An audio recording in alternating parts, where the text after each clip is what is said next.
good afternoon, everyone. Thank you so much for joining us for our today's Embrace webinar. We're excited to be able to offer you the class today, which is called Inclusive Leadership, Nurturing an Inclusive Climate. My name is Freddie Broom, and I work with Georgia Municipal Association, also Georgia City Solutions. And so monthly, we have these programs to really be able to provide additional resources for you to take back to your cities so you can help find ways to create these all-inclusive communities where people want to live, work, and play. So today's presenter, we have Ms. Desiree Nero, and she is the owner of Epiphany Leadership Studios. I'm sorry, Epiphany Leadership Solutions. So she has a great presentation prepared for us today, and I don't want to take a lot of her time away from that. So now I'm going to turn it over to Desiree to allow her to introduce herself, and then she will get started with today's presentation that we have prepared for you. If you have any questions at any time, please raise your hand. You can also put them in the chat, and you can also use the Q&A. We'll be monitoring those as well. So at this time, I will turn it over to Desiree, and we look forward to enjoying your presentation today. All right, thank you, Chief. As he said, my name is Desiree Nero. I'll be your facilitator today. I am hailing from Tallahassee, Florida, but that is not my hometown. I just came for college and got stuck, so I'm a rattler. But I grew up in South Florida in West Palm Beach, Florida, and came for college and just kind of stayed here. I got into training. I've worked in state government for 20 years, and I was chief learning officer at the agency that regulates banking and insurance for the state of Florida, and fell in love with training, found my passion in it, and found a passion further in diversity, equity, and inclusion training, which is my favorite thing to talk about and teach, leadership development as well. So it's kind of my area of expertise that I focus on. And 5 years ago, going on 5 years ago, I retired from the state of Florida and decided to launch my business, Stepping Out on Faith. I took that jump and started Epiphany Leadership Solutions because I've had many major epiphanies, aha moments in my life that have redirected me and just been very impactful. And so that word just has a lot of personal meaning for me. And so I'm excited to be here with you. Thank you to Georgia Municipal Association, Chief Broom, and the Embrace program, as well as the members who are in attendance. Thank you for joining us today. And I see the group is just growing and growing. This is awesome. So thank you for coming. So there is a handout, but you don't, it's the meat of the presentation. You don't have to download it or print it now. If you have a QRC reader on your phone, you can scan this QRC code. If not, the link is also in the chat that you can download it from Google Docs. If you have any issues with any of that, let me know. But also, Freddie has he also has the document in his email, the hard copy that he can also forward to you. But we will be doing some interactive polls and surveys during the class. So you will either be using your QRC code to scan the poll and access it and answer it either on a different screen or make room on your screen in front of you or on your phone. It doesn't matter, whatever your preference is. But there will also be a link that you can use if you don't have a QRC reader. So just want to let you know that. So let me start with my 3 training goals. These are my goals in all of my classes. I take this very seriously. My company motto is, I do not train employees, I develop people, because you're a whole person, and wherever you go, you take you with you. And unhappy folks do not give good customer service, and customer service is all of our business. I don't care what you do, customer service is it. So if I can give you some tools to help you be better overall, then all the better. So my first goal, and I'm gonna ask everybody to turn your cameras on for this first goal. This is interactive now. I need to be seeing you. So my first goal is create a safe and respectful learning environment. This is adult learning. This is not academic. If we were in a room, I hate rows of tables in a room because I like interaction in groups. And so part of this creating a safe and respectful learning environment means that you feel comfortable in sharing your ideas, your experiences, your feelings about things. And so what we do is what I call my Vegas pledge. So I'm going to ask you again, turn your cameras on, raise your right hand. I need you to repeat after me. You can unmute. I want to hear those voices because we are making a commitment amongst the team here, amongst the group. So everybody ready for the pledge? All right. I do solemnly swear. I do solemnly swear. What's said and done here Was said said and and done done here. Stays here. And Stays said here. Was learned here. was Was learned learned here. here. Leaves here. Leaves here. All right. Thank you for the pledge. Okay. So that you don't learn anything. Oh, so-and-so said in training. Oh, I can't wait to tell so-and-so. We're not doing any of that. What happens in class stays in class, and you're making a commitment that you will go back and apply and share what you learned. Okay. So share it with somebody who didn't come today and recommend that they come next time and apply what you learned to make your workplace and your life better. Okay. So goal number 2, as I mentioned, I want to train the whole person. And so I want to give you tools you can readily apply to both your professional and your personal life, because you are a whole person. Wherever you go, you take you with you, everything you've been through has shaped who you are as a person. Your experiences, your pet peeves, your preferences, all those things have shaped your personality and just how you engage with people, how you communicate. And so I want to give you tools to help you as an overall person. And goal number 3 is my pledge to you. And my pledge to you is do my very best to educate, engage, and entertain you, to not leave my webinar saying, oh no, that's out of my life. I would never get back. I hope I never see her again. Okay. So that is my pledge to you. So hopefully we will succeed in all 3 of these today. That is the goal. And we're going to get into it. So our objectives today, we're going to reflect on your personal experiences and identify the characteristics of the worst and best work managers and cultures. Define psychological safety so you understand what it is. Identify the characteristics of a psychologically safe work culture and explore the benefits to the organization and to each of you personally when you have a psychologically safe work culture. Review research identifying what people actually want and need in their workplace and evaluate where your organization stands in comparison. And have an action plan. It's not a deep one, but I'm going to ask you to come up with an action plan of at least 3 things that you can implement immediately to begin a culture shift to one that is psychologically safe or safer. Okay, you might already have a good environment, so maybe it's just a little safer. Okay, any questions so far? We good? All right. So, this is jumping, it's jumping, it's jumping. Okay, here we go. So I want you to take a moment and think about the worst boss you ever had. I did not say leader because leaders are not, there's no such thing as a bad leader. I think those 2 words are mutually exclusive, and you cannot be a leader and be a bad one. Either you're a bad manager, you're a bad boss, but either you only be a good leader or a great leader. So think about your worst work experience. It might, hopefully it's not where you are now, but somewhere back in the day, somewhere earlier in your career, think about that person that made your life just miserable, that the closer you got to the building in the morning, the bigger the knots in your stomach. This is stress the night before that you experienced, knowing you had to go do another shift, okay? And so I want you to use using this QRC code, or going to the website and putting in that number, and I'll put that in the chat as well if that's easier for you. And I want you to just start putting some of those characteristics and describing what that experience was like. How did that person act? How did they treat you? Okay. Yelling. Not holding, nothing's ever their fault. We're gonna play the blame game, so it's somebody else's fault. Passive aggressive. Talk down to you. Yeah, definitely that. Guilt shaming. Took credit for your work. Oh yeah, those are the good ones. Take credit for your work. Don't we just love those?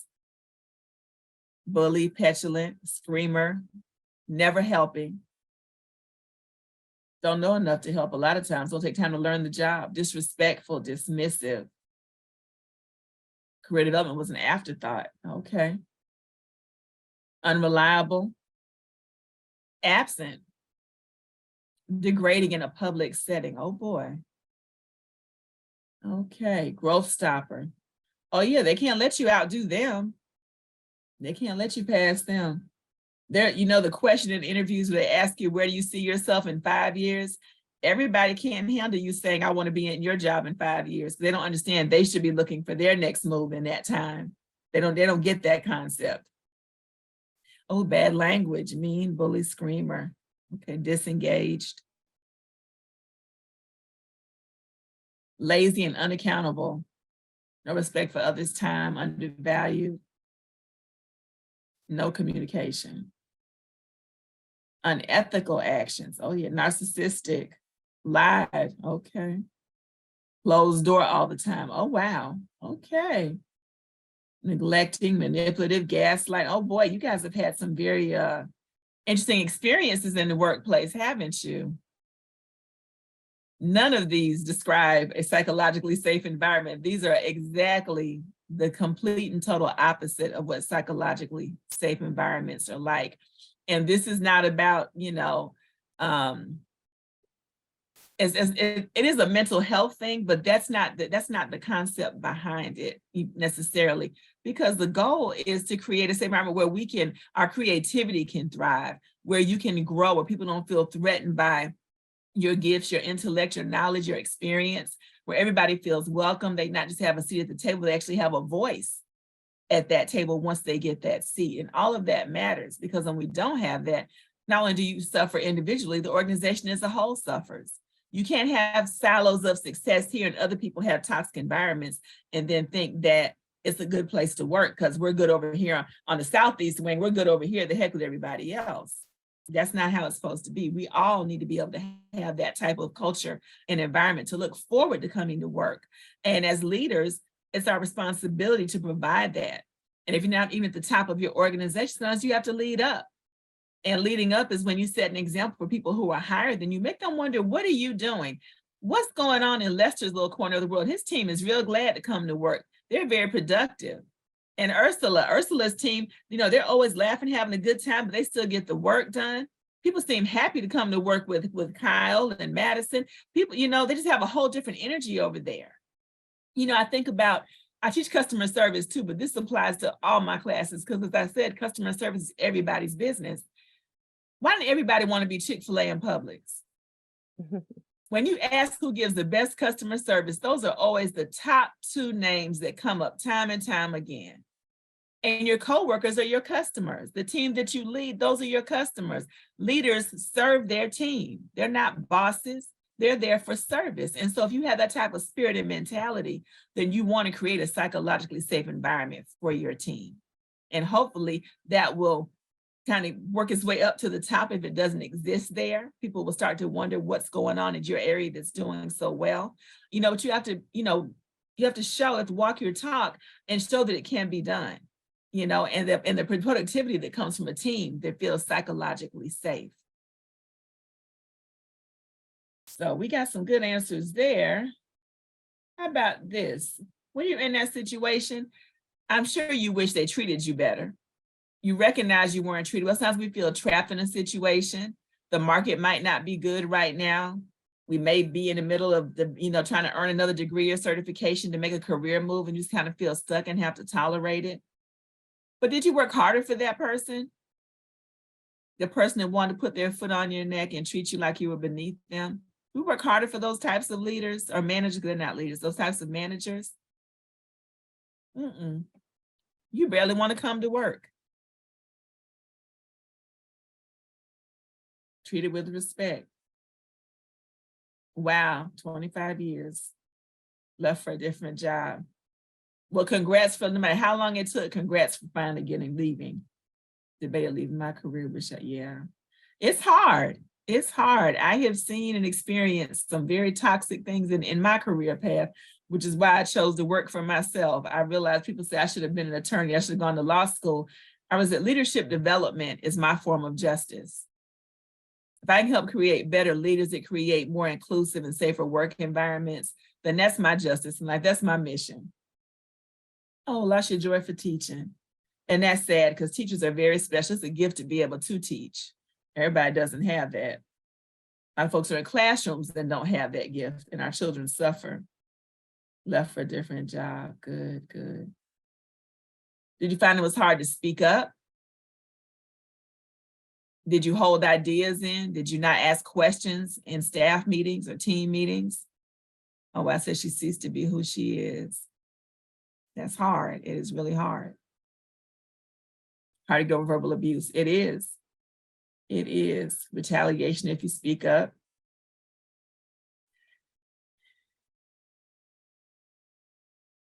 I think one thing that's worse than bad leadership is when you don't have true leaders in HR, because HR has responsibility not just to the organization, but to the employees. And people don't always have the heart for the work. Withdrew.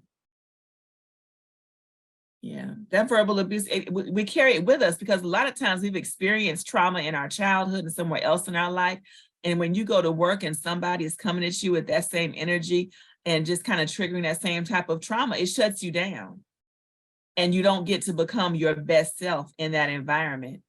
You know, you don't get to give the best gifts and talents that you have to your team and to the organization when you don't have that emotional safety to be able to share, you know, the good as well as when you make a mistake.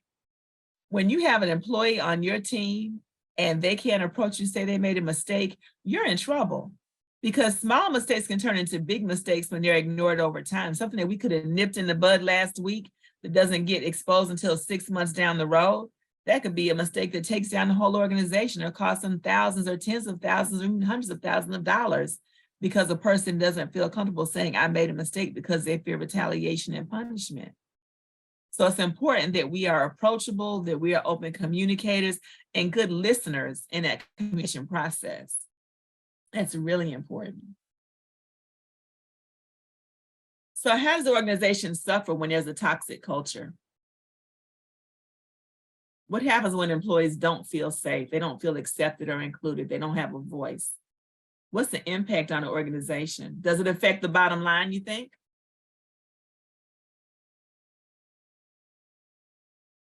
Definitely high turnover for sure. Disengaged. When you're not engaged, you're not productive, not at the highest level. Inefficiencies and processes. That high turnover, yeah. And it's expensive to rehire people and retrain people. And what kills them, people nobody stops to look and say, well, gosh, they've had a lot of turnover in that area. They don't look at the manager and say, well, I wonder what's going on over there. They just keep letting it happen and happen and happen and not take a look at what's the cause of that happening. Close up or shut down. Yeah. Very cliquish. That's true. Silos. The quiet quitting. I'm still here getting a check, doing the bare minimum. There's no trust in the organization. Yeah. No voice equates to not being a stakeholder. They don't feel invested and will go somewhere where they are heard. Miss out on innovation, definitely. It does. It affects the whole organization and it affects their bottom line, which is what they're there for, to make money. And if they think that being hard on people and nasty and difficult and demanding and high pressure, that's not the way to get people at their best. You work hard for people that show that they value you, they care about you, they get to know who you are, they are making a path for your growth and advancement because they see potential in you. Kids suffer. Yeah, you take it back home. It's hard. It's hard to leave all that at work sometimes. Relationships suffer. Feel like a number. Bad reputation, which definitely impacts your bottom line. And that also impacts the quality of candidates that you get for jobs. I don't know how Chick-fil-A and Publix attract maybe you just know going in that you got to have a certain attitude of service and be a positive person and want to help people.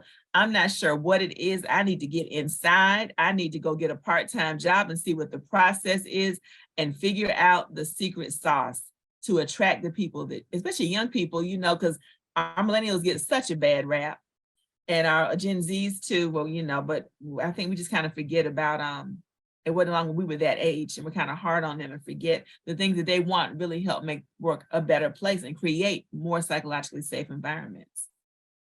You have tension among your staff members, you do.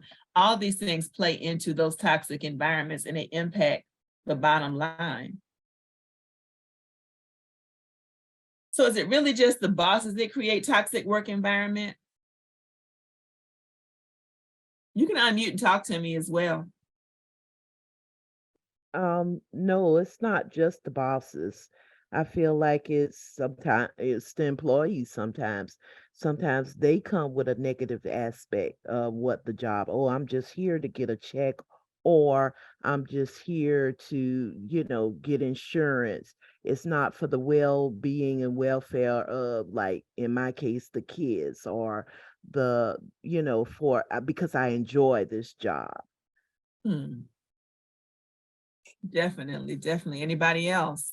It's sometimes very difficult. I'm an adult with ADHD, Mhm. and my work style is very, very different. And I've taken a lot of heat for that over the years. And I just try to adjust to the quote unquote more normal people around me. And it also helps me just being honest and say, I'm sorry, my brain is wired weirdly. Oh, and listen, it makes you special, not weird. You're just different. And we're all different in our own way. Everyone has their own little quirks and idiosyncrasies and preferences. Honey, let me talk about my texture issues when I eat. That's a whole hour-long conversation. I have texture issues, okay? I'm not eating any kind of beans or peas. I don't care what color, size, or shape. I don't like cooked tomatoes, but I love Italian food, or tomatoes, period. But give me some tomato sauce, I'm in there all day long. I don't eat grits. I'm in the South and don't eat grits. You know how bad I get ragged about not eating grits? Okay, so you're just special. You are special. Do not describe yourself as being weird. And you're definitely in an inclusive environment here with us today. So you're in a psychologically safe class, and do not describe yourself as weird. You not have to accommodate them, be comfortable with who you are, because you just are who you are, and we're all special in our own way. Like accessibility in the workplace is a real issue. Exactly, that's right. We're special. And it's really it's funny because companies really can't afford not to be accessible. That's the law. And they can be held accountable for that. And see, 20 years in state government, I automatically think accountability, because there's laws to protect you, and private sector has laws too, but you got to know what they are to hold them accountable. And that's the struggle. Okay. Ever-changing rules and requirements, most certainly. Okay, so yeah, it's your peers a lot of times, but I will say this, it is your peers, but peers get away with that because leadership doesn't hold them accountable. If there's no accountability, that's how you get by with just holding on for insurance or just holding on to get a check, because you're not being held accountable. You're not being held accountable for how you treat people, your attitude, your customer service, because again, the people that you work with are your customers too, not just your external customers, but your internal customers. And so we have to treat them with respect and consideration. I want you to make a list of 5 things you want in your ideal work culture to perform at your best, okay? And prioritize them 1 through 5.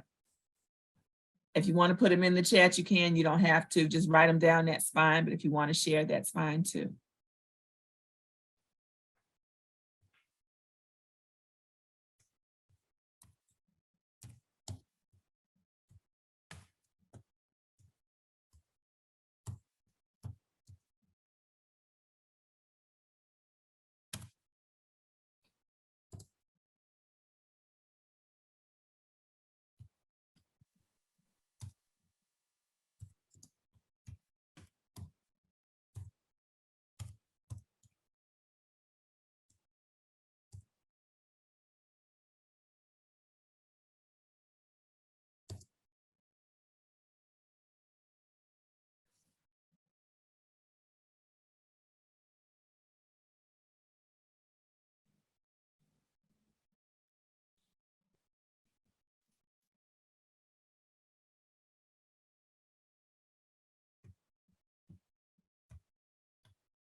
I like that. True inclusion, not just an invite.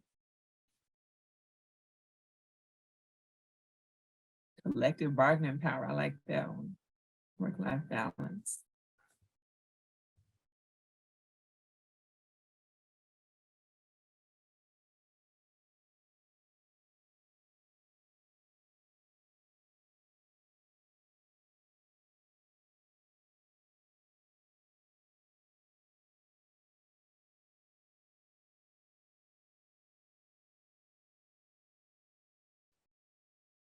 Okay, good stuff.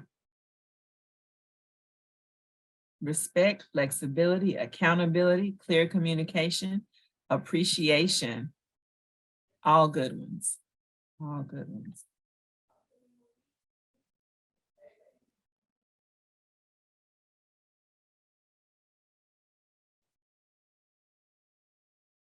Present, innovator, good communicator, inclusive, clear expectations. Okay. Good stuff, good stuff. If we can only get that all in one place, wouldn't that be ideal? And there are some places that are making it a priority. More and more, the conversation about psychologically safe environment is taking place, because it's not a new concept at all. It is becoming more and more, people are starting to recognize the difference. So back in 2012, as I said, the concept is not new, but it's becoming more popular. Back about 10, 11 years ago, Google did a 2-year study of hundreds of teams within the Google organization. And so their project was named Project Aristotle. And in that project, the data that came out of it is very, very critical and very beneficial to everyone. It has a company and organization. And so these are the 5 main components that came out of that research that people need in high-performing teams. The 5 main components. And number 1 is psychological safety. And what they realized was psychological safety is the foundation for the other top 4 things that they need. So you feel safe to take risks and be vulnerable in front of each other.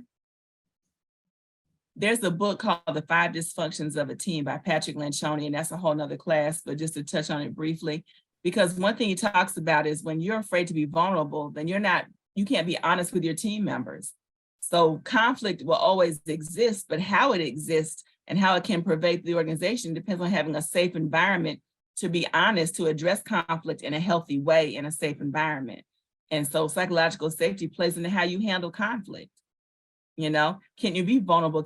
Sharing an idea in a staff meeting is being vulnerable, because there's always going to be somebody, oh, that's a dumb idea, or people grunt or groan, and then people shut down, because that's a form of public speaking. In a staff meeting, to put your idea out there takes courage. And so it's important that as leaders, you create opportunities in a culture that people can feel safe to be vulnerable and share an idea or ask a question. Because if you've been in a meeting and had a question and want to ask, but uncomfortable thinking that maybe it's something I should know, maybe I'll be judged for having to ask this and not knowing the answer already. How many of you have felt that? You can use your reactions. At some point in time, you have wondered, I want to ask, but I better not. I might get judged for it. We're busy managing our image in a staff meeting rather than being free to share our ideas and our thoughts or get more information if we need it. And more than likely, somebody else has that same question that you want to ask, and everybody's just afraid to ask it. So as leaders, again, you have to create that safe environment in the staff meetings, in the office, and even outside of having an open door policy. Get out of your office and go meet your people where they are, interact with them, see what's in their cubicle or their office, their workspace. You can learn what they value, what's important to them. It might be they have grandpuppies in there or grandbabies, or, you know, if you came in my office, I had what they called almost a shrine to my daughter from the age of 3 months old to 16. People say, how many kids do you have? I just have the one. That's it, just one. But that is her space in my office, and she's the sunshine of my life because the world revolves around her. But going to people's workspace helps you learn about them. But making that connection matters. Getting to know them, getting to know what they value, what matters to them, what they like, what they need. And when you have that level of comfortability, that's how you build those relationships to create that safer environment. You can depend on people when you feel psychologically safe. You show up for each other. You meet goals because you don't want to let the other person down. You value each other and you don't want to disappoint. You have structure and clarity as to what your plans are, what the goals are, how we're going to get from point A to point B. There's meaning in your work, and you know the impact of your work on an organization. It's very easy to get comfortable and complacent if you forget the value of what you do for that organization. So by celebrating those wins, giving recognition, that helps remind people of the value of what they bring to the table in their work environment. The impact that you have, the work has to matter. And when it matters, you want to grow, you want to do better, you want to give your all and give your best. and you enjoy coming to work. You enjoy your team. You enjoy being creative and pushing the envelope, thinking out of the box. You challenge people to think out of the box. What's the next level for our organization? What's the next level for our team? How can we serve better? How can we work better? You promote those ideas, those concepts. So psychological safety is feeling included, safe to learn, to take risks, not afraid to contribute and challenge the status quo. When you feel accepted and respected, that's psychological safety. You got that. When people listen to one another, everyone wants to talk, nobody wants to listen. Can we agree with that? Yeah. Everybody wants to be heard, nobody wants to listen. And I mean really listen. Say that again, I'm sorry. Somebody spoke up. But I mean really listen, actively making eye contact. I mean, put your cell phone down, people, and actually make eye contact with somebody. Don't multitask. The name of the book that I referenced was 5 Dysfunctions of a Team. It's by Patrick Lencioni. I am not good on boring leadership books, but he writes his books like fictional novels where everybody's a character with a backstory. He deals with a real organization and dynamics between characters to tell the story, and they're really quick reads. Everything Patrick Lencioni writes is amazing, and you can get through it really fast. Yeah, people will answer before you even finish the question you're asking. Yeah, you anticipate what you think they want. They can't finish a thought, or they start telling you about what's going on with them, or yeah, that happened to me, and they just take it over. Listening is one of the most important parts of communication, and nobody wants to do it. Yes, I will put the name of the book in the chat. I sure will. But that active listening, that feeling heard means somebody has to listen. You gotta be willing to teach as well as learn, and be willing to listen as well as speak, okay? Choose the top 3 psychological safety elements you see exercised the least in your work environment. What do you think is missing from your work environment? And this is all anonymous. Nobody will ever know that you thought that you needed more structure and clarity or more psychological safety. It's all anonymous. And while you're responding to that, I will put the name of the book in the chat.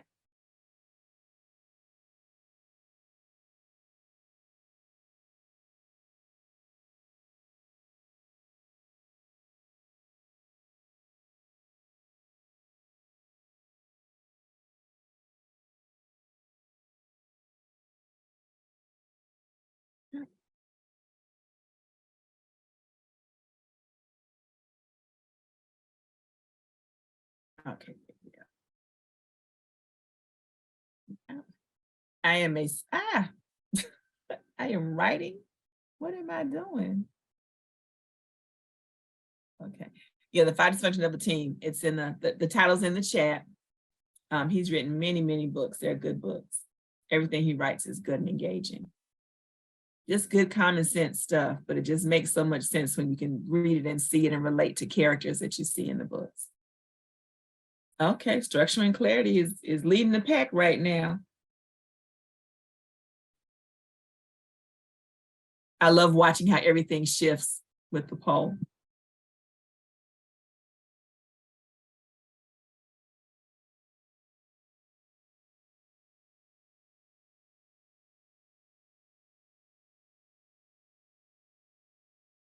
I got some structure and clarity. So William, I see you're a fan like I am. William Tanks, thank you. Of Lencioni's work.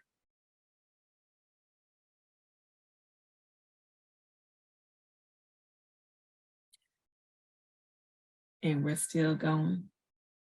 Do you think we can agree that if you had psychological safety in the workplace, these other things would fall in line?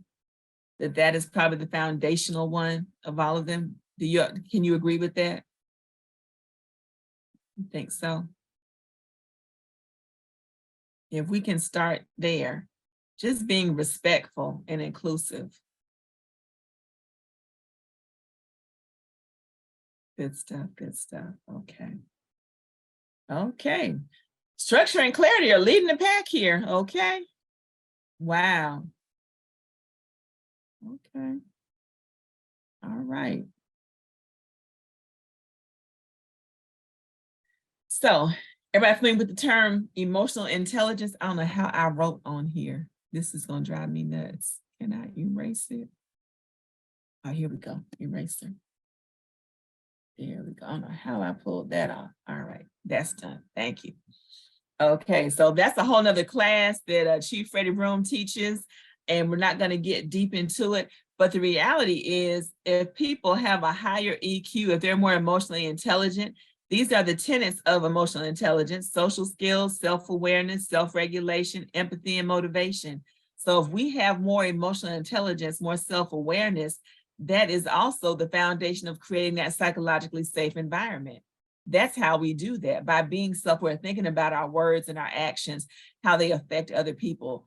You know, you can be mad all day long, but it's the way you say that you're upset, how you communicate it.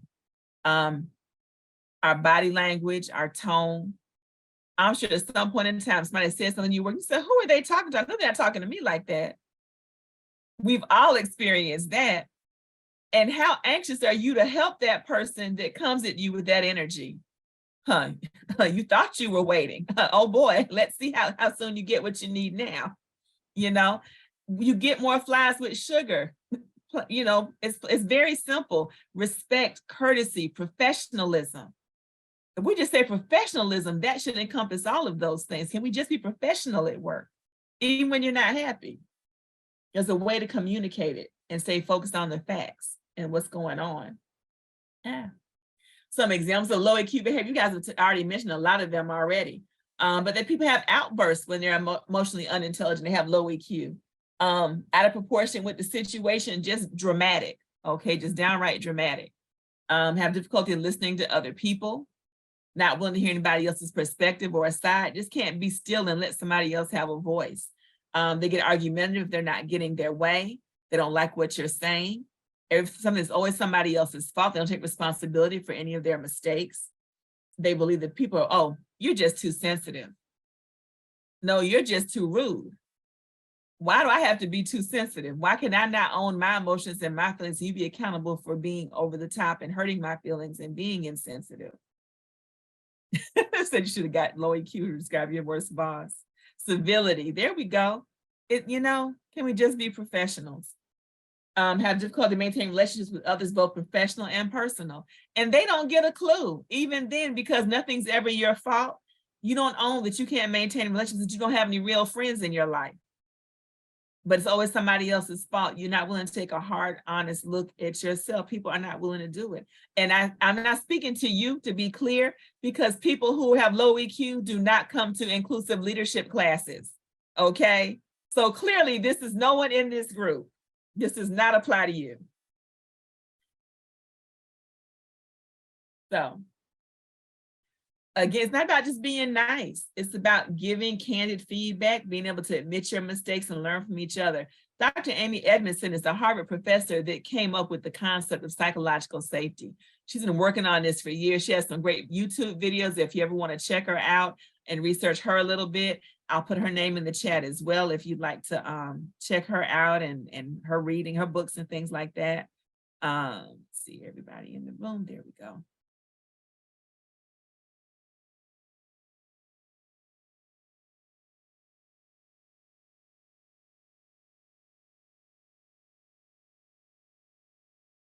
I learned something from Amy Edmondson that I wished I learned before my daughter ever started working anywhere.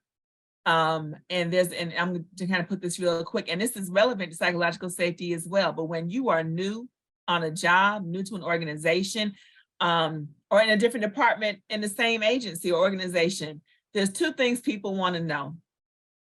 Are you competent, and can I trust you? Which one do you think is most important of the two?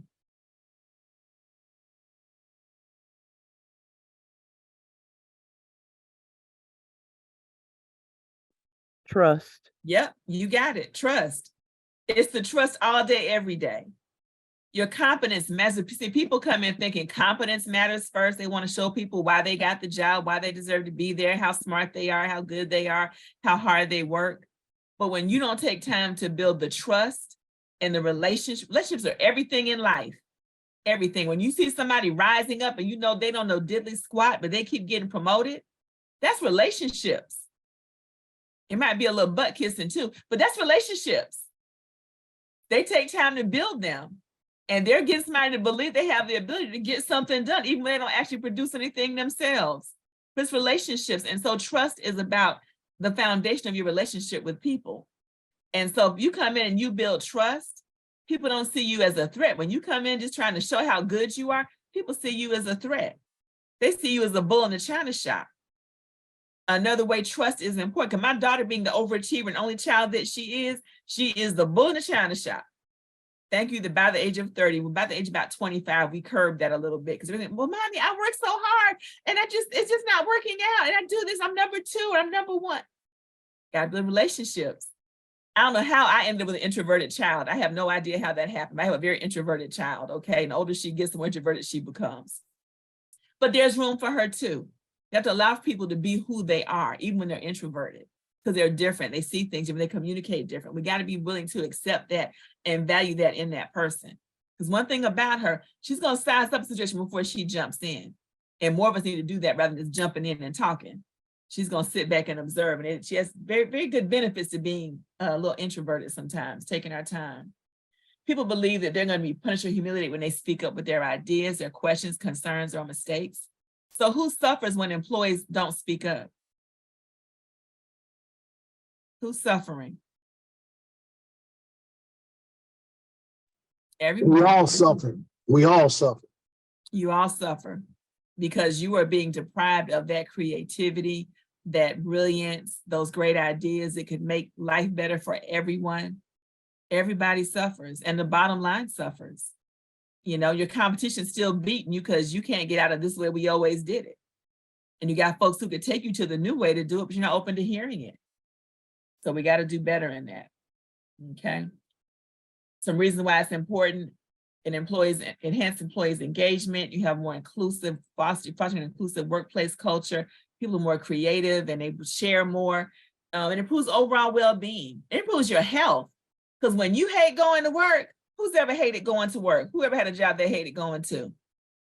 Just feel stressed. Your muscles are tight, your head is hurting, your blood pressure is high, your heart is racing, you have migraines, you have digestive issues. All that comes from stress of a toxic work environment. All of that. So it plays out and affects your health. So you have better well-being, you have less turnover in your jobs, and people can be advocates for, you know, because your best marketing for your company is your employees. That's the best person to talk about what a great place it is to work, what a great product we give, what great service we provide. That's your best marketing right there. People want to come work where you work. Who doesn't want to go work at Publix in high school and become a shareholder? In high school, you're getting a bonus every quarter based on how well the store does. What public store doesn't do well? In high school, you can get those benefits. We all want to go be at Publix, at least the benefits. You know, we should all want to be as good as Publix and Chick-fil-A to their employees and their teams and their people and the people that they serve. So overall, your team performance is boosted.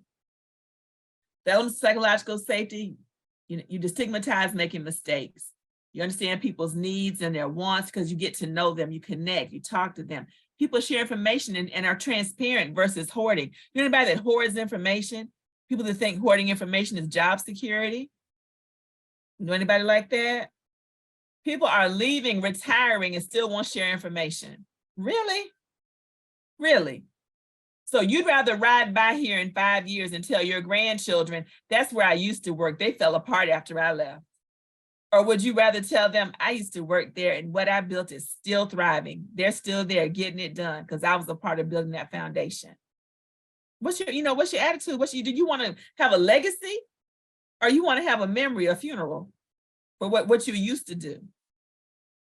Solving disagreements, not personalizing, dealing with the facts and not the feelings when you have conflict resolution. Actively listening to voices we talked about, giving and receiving feedback, being willing to receive feedback, even when it's not exactly what you want to hear, as long as it's delivered in a respectful way. Being not afraid to ask for help, valuing our unique skills, our differences. I don't care if it's ADHD or whatever it is that we have that makes us special and different, we all bring value to the table and being willing to see that value in everybody, but leveraging those differences and the advantages of those and speaking up. Having ADHD means you're a good multitasker. So that's a skill set. Everybody can't multitask. So that's a skill set right there, okay? So let's quickly focus on destigmatizing errors. That's just one little step we can take because we're going to identify some steps you're going to commit to taking. Let's just start with destigmatizing errors, okay? So when does the fear of failure begin?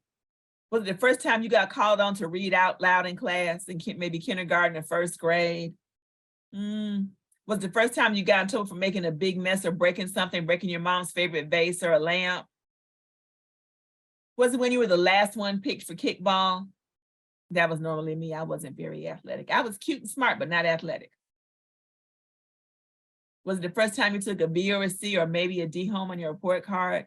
When did the fear of failure begin? Because again, some of us have experienced childhood trauma that we're still carrying with us, that we haven't resolved and worked through and gotten out of. And so when you get triggered at work, you still can't be your best. You might be in a supervisory role, and because you were not developed, and I won't say again, if you weren't already a leader, you wouldn't be in this class, but there might be somebody on your team who got promoted for tenure, got promoted because they have knowledge, but they have no skill set. They have no people skills. So what kind of leader can you be when leadership is all about the people? Management's about the task, but if you want leaders, you got to help people become leaders if they're not already leaders before you put them in that role. Or you do everyone a disservice when you do that.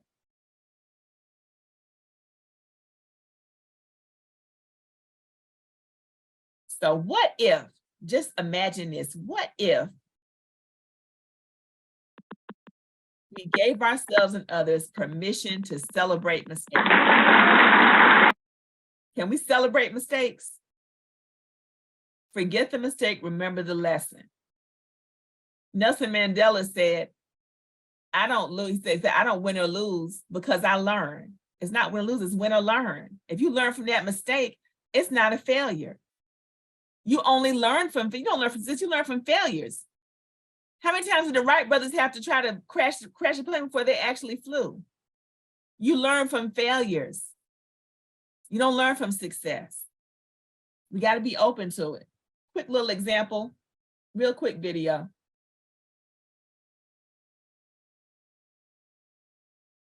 Okay, that should do it. It's so exciting. Let her rip, Lewis. Quickly, Uncle Joe can't hold on much longer. Everybody ready? Go, Carl.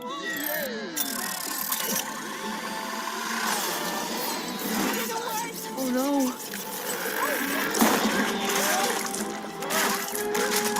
No. I didn't know it. I'm sorry. I'm so sorry. You failed! And it was awesome. Exceptional. Uh-oh, why'd you stop? Outstanding. I see better. From failing, you learn. From success, not so much. If I gave up every time I failed, I never would have made the meatball cannon. I never would have made my fireproof pants. Still working out the kinks. Like my husband always says.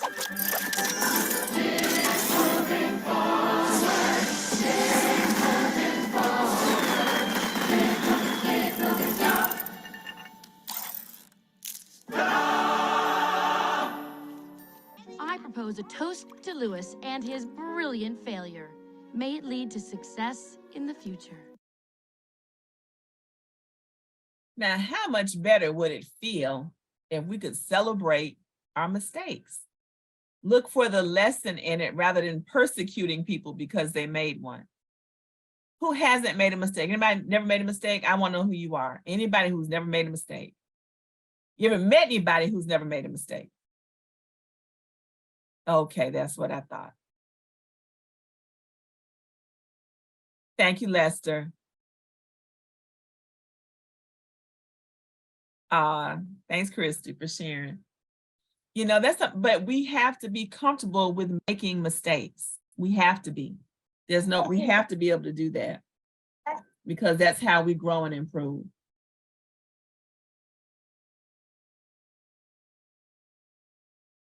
I want to give you some tips before we get to our action plan, because we're going to do an action plan really quickly. If I get back to share my screen. There we go. Okay.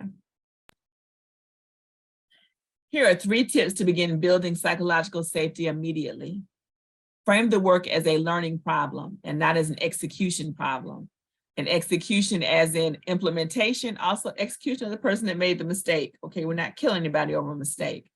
Highlight the existence of uncertainty because the future is unknown. And interdependency, not independence, or interdependency is a team effort. We work together, we rely on each other. We're not afraid to ask for help, run ideas by somebody else, brainstorm together, brainstorm as a team. There's ability and safety in doing so. Acknowledge your own fallibility and seek others' input. There's nothing more encouraging to an employee than a leader who's not afraid to say, hey, I screwed up, because it gives them permission to acknowledge when they make a mistake as well. It's okay as a leader to say, I don't know, but I'll find out. Let me research and I'll get back with you, and make sure you get back with them. But you have to be willing to show that you're human too. And it gives them permission to be human and understand that they too will be accepted. Role model curiosity by asking a lot of questions and encourage people to speak up. In a staff meeting, the leader should be, outside of putting an idea out there, you should be the last person to speak. Because if the leader speaks first, everybody's going to get on board and follow suit with what they think you want to hear, not get the creativity. How many of you been in a meeting with a manager of yours, supervisor of yours, and they told you what they think, and anybody ventures to challenge what that person put out there? Most folks just get in line with that idea. And again, creativity is stifled. Real possible solutions are stifled. In 20 years in government, I've watched too many times people make decisions in a bubble. Top level leadership will go maybe as far as mid-level and make a decision that impacts people on the front line who they never even talked to. You don't include the people at the table that have the real information who can speak to you about the daily nuances of the challenges that they face on the job, and you think you're fixing something and you're just completely wasting time, money, and resources. Because what you've done is inadequate to meet the real need they have, because they're not important enough for you to talk to, for you to welcome them to a seat at the table. You got to drill down deep enough to make the best decisions for the organization. So you got to ask questions, ask the right questions, and encourage people to speak up and not be afraid to speak up and share. You have to nurture that in them to speak up, that you're going to be open and listen. The best leaders are the best listeners. For a question to build psychological safety, motivate and engage your team, what are your strengths that the team can count on you for? Think about that. Ask your team that. This isn't just for you to answer, it's for your team to answer. Ask your team these questions. What strengths are being underutilized right now? What else would you like to do that would make you enjoy your work? What's a mistake that you made, but you learned a lot from? What skills, areas of improvement are you trying to develop? Find out where they want, because how they strengthen and grow can benefit your team right now. Learn what their interests are. So ask yourself this and be willing to share with your team, but make sure you ask them and listen and take note. That's how you leverage their strengths and their talents. Get the most out of them. People love knowing that somebody cares that they work for. You work so much hard, people that you know are invested, that they remember that it's the anniversary of, maybe you lost a parent around this time last year, or you had a sick cat that had cancer and had to have chemo a couple of weeks ago. You're checking on the cat. You remember the birthdays or just the things that are going on in people's lives. That connection helps people feel psychologically safe as a leader. You take interest in your people, and that matters. It makes a huge difference. People know that you care about them, not just the bottom line. A psychological safety audit is something else to use with your team. This is in your handout. Most of this is in your handout. If you've already downloaded or looked at it, you'll see this information there as well. But just having those conversations, those safe environments to have the dialogue in. That's what I most want you to focus on. So if you looked at your handout or not, or you can pull it up and look at it, there's several things that are suggested here, but based on what we've talked about, I want you to think of 3 things that you can do almost immediately, that when you go back to work today, no later than tomorrow, that you can, I will share it now, Tammy, that you can actually start doing immediately to start fostering that culture, a psychologically safe culture for your people. I want you to write down 3 things right now. And I just sent the link again for the attachment for the handout. Okay.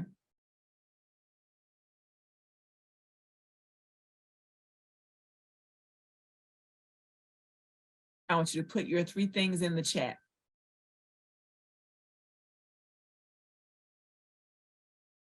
Everybody put at least 1 thing in the chat. Don't forget you took the pledge. So you pledged to apply what you learned, put it into action.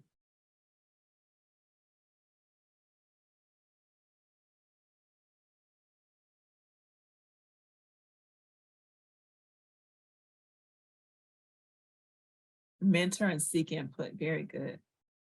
Value each person and have a willingness to listen, very good. Team building. Meet the team where they are, don't just stay in my office, very good. Work to build and renew relationships. Top to bottom communication. Works good. Work inclusive staff meeting. Work was good. Be the change you want to see. Model the behavior. Thank you. Thank you means everything. Thanking your team for their work, going above me. That means so much. Those words, thank you, and oh my gosh, that means I just caught a chill. That means so much. It shows that they value your work. That means so much to people, and it costs you nothing to give it. Get to know employees as individuals. Yeah, listen twice, then speak. I like that. Speak often and listen actively. Ask the question and follow up. Definitely get to know employees, individuals. Build relationships. See questions before asking your own. Very good. Practice. Yeah, listening takes practice. If you're not a good listener, when I tell you, I got so much better since I got divorced. I don't know what the common thread is there, but I'm such a much better listener now. Oh my God. Share what you learn with other leaders. Very good. Make sure you share, Roz. Everybody, make sure you share what you learn. Celebrate the wins and the losses. As you can always learn more, team building, lead by example. Good stuff. Good stuff. Show principles of the company in a large, vibrant place to set the standard. Very much so. Good. Show appreciation, listen, be upbuilding and motivate. I love it. I love it. I love it. I love it. Good stuff, folks. Good stuff. Good stuff. Thank you. Thank you. Thank you. Oh my gosh, we're getting down to the wire. Very good, Tammy. And you know, Tammy, letting people know that you may have to ask something once or twice, or they may need to repeat themselves, give them a heads up. It'll help them be more patient most times. Yeah, those are great answers. Great answers. You asked him what you can help with this, and no one ever asked that. Yeah, because leaders will roll their sleeves up and get their hands dirty too. It should be longer, Christy. Well, hey, we can definitely do longer. Don't even worry about it. You see that cheap room? You might say with the class, it needs to be more than a webinar. They need a full class. I can do that. So that being said, everyone, I thank you for your time and your attention. Thank you for joining us today. This is my contact information. Feel free to reach out. You can call me, you can email me, you can text me. I will respond. I appreciate your time and your attention today, all your contributions to the conversation. You make the class so much richer.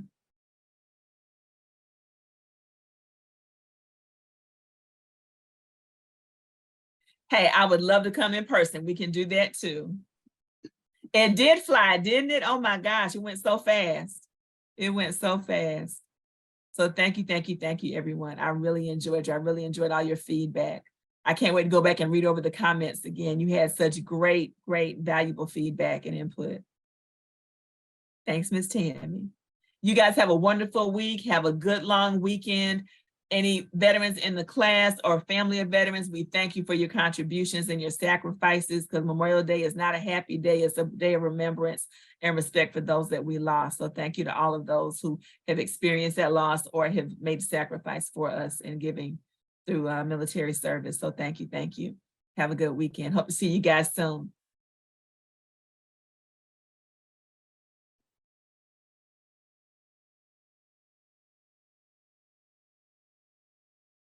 Spread the word. Don't forget, you took the pledge. Spread the word. Spread the learning.